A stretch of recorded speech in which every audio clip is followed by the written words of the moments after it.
జీఎస్టీతో పేదలకు లబ్ధి చేసినట్లు బీజేపీ ప్రకటనలు చేస్తుందని, కానీ జీఎస్టీ తేల్చిన రోజే రాహుల్ గాంధీ దాన్ని వ్యతిరేకించారని మంత్రి పొన్నం ప్రభాకర్ అన్నారు. పేద ప్రజలను దోచుకోవడానికి కేంద్ర ప్రభుత్వం జీఎస్టీ తెచ్చిందన్నారు.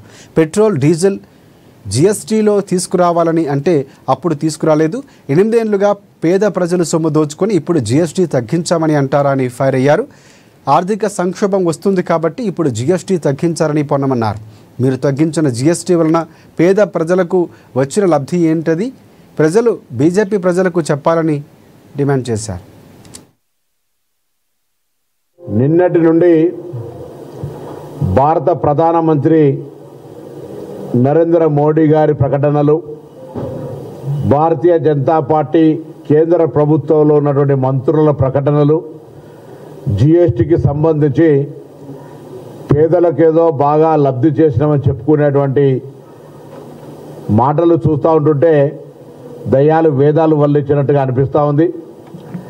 జీఎస్టీ తెచ్చిన నాడే గత 8 సంవత్సరాల క్రితం రాహుల్ గాంధీ గారు స్పష్టంగా చెప్పినారు, ఇది గబ్బర్ సింగ్ ట్యాక్స్, పేద ప్రజలను దోచుకోవడానికి తెచ్చినటువంటి విధానం అని చెప్పి, ఒకవేళ ఒకే పన్ను ఒకే దేశం అనే విధానం అయితే అందులో పెట్రోల్, డీజిల్తో సహా ఎల్పిజి అన్నీ కూడా కలపమని అనేక సందర్భాల్లో దేశం మొత్తం మీద ముఖ్యమంత్రులతో సహా అన్ని రాజకీయ పార్టీలు డిమాండ్ చేసినప్పటికీ కలపనటువంటి విధానం, ఆఖరికి శవ పేటికల మీద కూడా జీఎస్టీ విధించి పిల్లలు తినేటువంటి చిన్న ఆహార ధాన్యాలు, పాలతో సహా మనం స్వాతంత్రం వచ్చినప్పటి నుండి ఏ గాంధేయ పద్ధతిలో పోరాడినటువంటి వస్త్రాలకు సంబంధించినటువంటి మొట్టమొదటిసారి జీఎస్టీని విధించి, జీఎస్టీ అనేటువంటిది దేశ ప్రజలను దోచుకోవడానికి కేంద్ర ప్రభుత్వం ఉన్నటువంటి ఒక ఆయుధంగా వ్యవహారం చేసినారు.